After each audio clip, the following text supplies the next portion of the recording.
Let us pray. Dear Lord, may the words of my mouth and the thoughts of all our hearts be acceptable in your sight and in your hearing. Amen.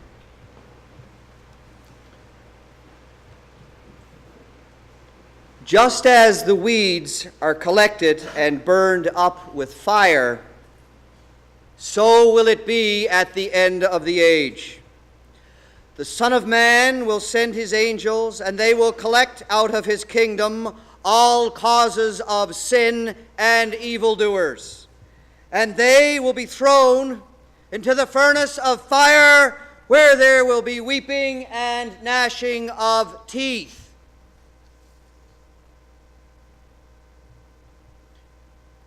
How are you feeling right now after hearing the end of this parable about the kingdom of God? What is your image of God right now? Anybody? Stern. Scary. Cruel. Where did I get cruel from? Cruel. Anyone else? Serious.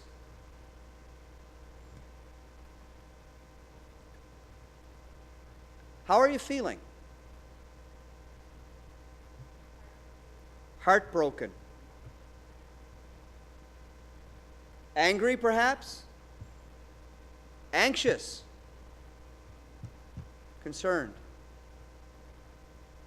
Perhaps there's some that are actually feeling happy. Had a good life. Vindicated, perhaps. Maybe even joyful. How about conflicted? How can the God who instructs us to love our enemies and pray for those who persecute us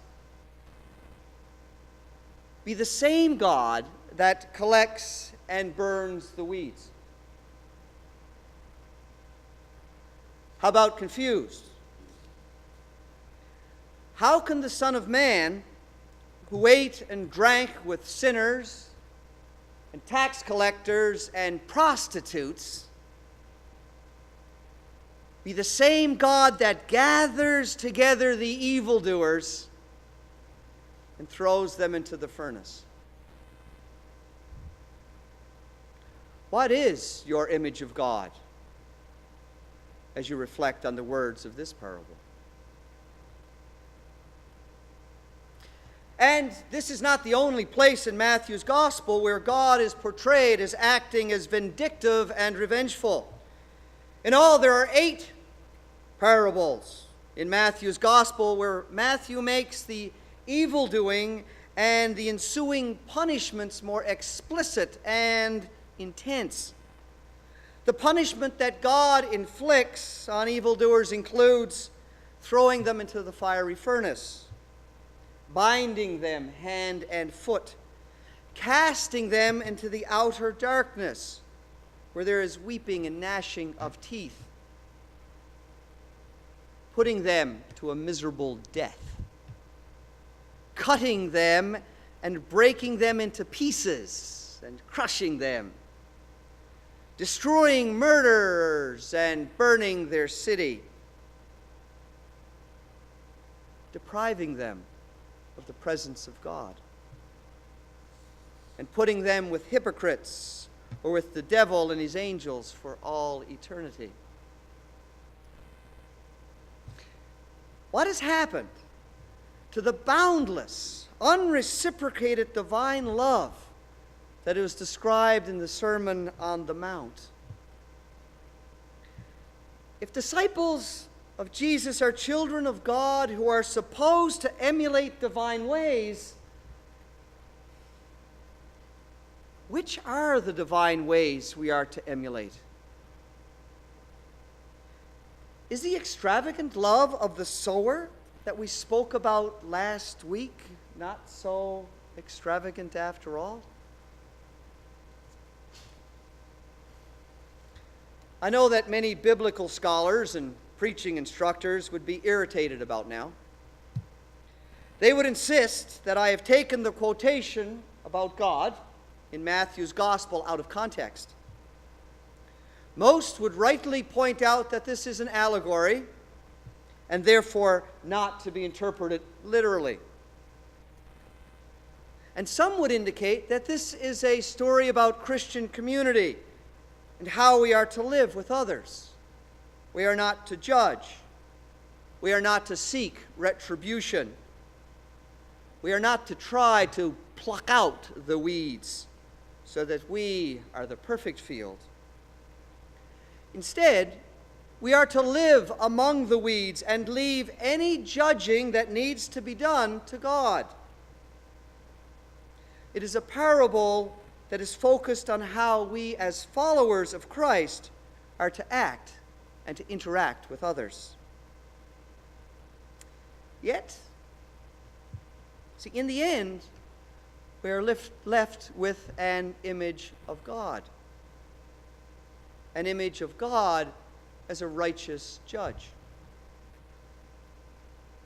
Biblical scholars, of course, would say that that isn't the point of the passage. And while intellectually many people understand that this is a parable and that the scholars are right, the image of God that is used in the parable has become their image of God. And as a result, for many people, the boundless, unreciprocated, divine love described in the Sermon on the Mount does not exist. Many think that to be a child of God is to be dejected, beaten, and hated. For many, there is no extravagance in God. For many, there is no God of love.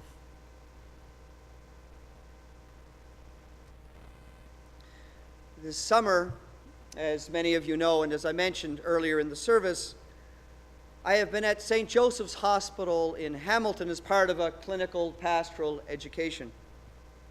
I've been serving as a hospital chaplain. Through the summer, I've visited with patients who have been recovering from serious surgery. And I've also taken walks with patients with Alzheimer's who no longer remember where they live. I have visited with patients on different points along their journeys. And one visit in particular touched me rather deeply. One day I visited with an elderly gentleman who had just undergone serious surgery. His life was changed forever. When he entered the hospital, he had lived on his own for 17 years, and now, following the surgery, he would be moving into a retirement complex, perhaps having a roommate for the first time in 16 years. This he did not want. This he did not look forward to. And he was also able to express the other possibility, that he wouldn't actually leave the hospital, that he would die. "I don't want to die," he said. "Oh?" I questioned. "I've done some things in my life that I'm not proud of." There was a silent pause, and then he recounted to me the things in his life that he did, which he described as shameful, disgusting, hurtful. "I've got no time for God," he said. "No," I responded. And then I asked, "What is your image of God?" And then he angrily replied, "God is a sadistic bastard." And then he recounted the times of his life when he felt alone, dejected, and unforgiven. He pointed to the pain in his own life, the loss of his child, the natural disasters, and the starvation of children around the world. He was angry out of his loss, and because his experience with God taught him that God created a beautiful world and then allowed it, for some twisted reason, to destroy itself. I was saddened by this encounter. For this man, the boundless, unreciprocated divine love described in the Sermon on the Mount did not exist. For him, to be a child of God was to be dejected, was to be abandoned, was to be hated. For him, imagining God as a righteous judge meant that he was doomed.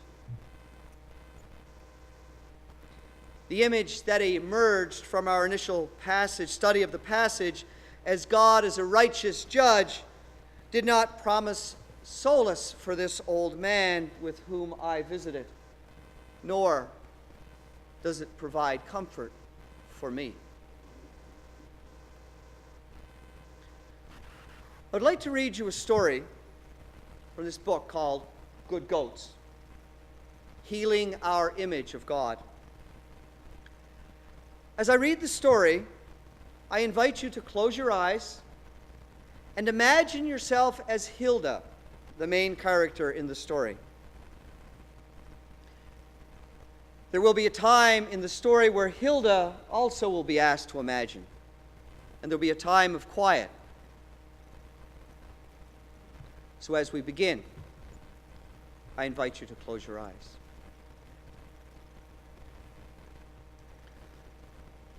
One day, Hilda came to me crying because her sin had tried to commit suicide for the 4th time. She told me that he was involved in prostitution, drug dealing, and murder. She ended her list of her son's big sins with, "What bothers me most is that my son says he wants nothing to do with God. What will happen to my son if he commits suicide without repenting and wanting nothing to do with God?" Since at the time my image of God was as a righteous judge, I thought, God will probably send your son to hell. I didn't want to tell Hilda that. Instead, I asked her, "What do you think?" "Well," Hilda responded, "I think that when you die, you appear before the judgment seat of God. If you have lived a good life, God will send you to heaven. If you have lived a bad life, God will send you to hell." Sadly, she concluded, since my son has lived such a bad life, if he were to die without repenting, God would certainly send him to hell. Although I tended to agree with her, I didn't want to say, "Right on, Hilda, your son will probably be sent to hell." Instead, I did what I do when I don't know how to solve a theological problem. So I said to her, "Let God solve it." I said, "Hilda, close your eyes. Imagine that you are sitting next to the judgment seat of God. Imagine also that your son has died with all those serious sins and without repenting. He has just arrived at the judgment seat of God. Now take a minute and imagine that."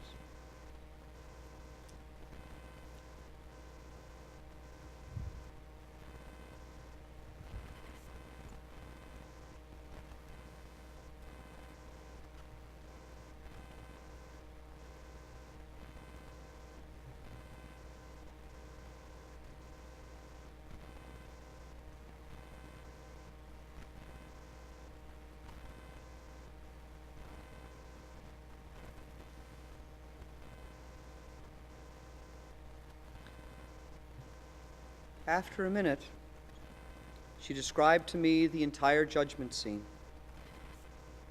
Then I asked her, "Hilda, how does your son feel?" "My son feels lonely and empty." I asked Hilda what she would like to do.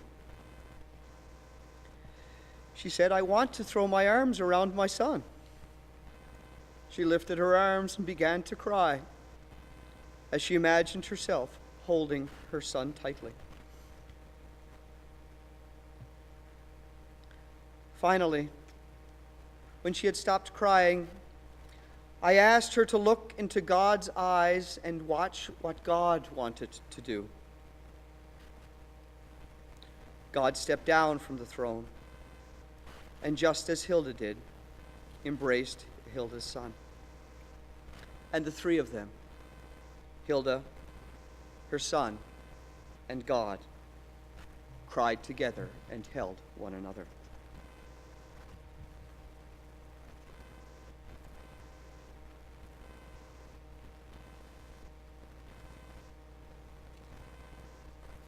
You may open your eyes.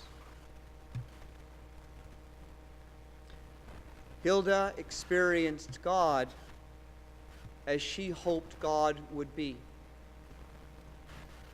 Her image of God was compassion, forgiveness, caring, and loving.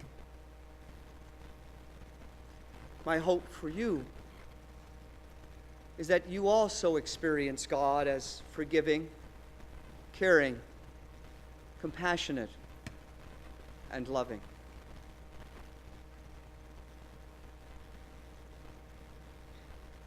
There's one more thing. As Christians who experience a loving God, we are called to go out into the world, to a place where God is experienced by so many as not loving or caring, by many as hateful and vindictive. And we are called to be Christ's image for them.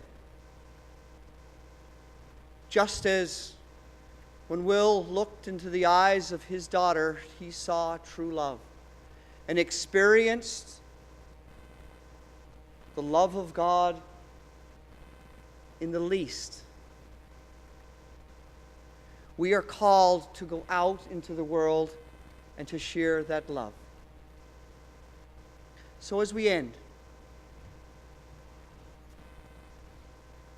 I'll ask you to remember this. Wise person once told me that God loves us at least as much as the person who loves us the most. So I'll ask you to go from this place, to get in touch with the love that is in your heart, to put a smile on your face at least as large as the smile and the love that is in your heart. And then smile at the person who needs that love most. And then wait and receive the smile back from that person. Amen.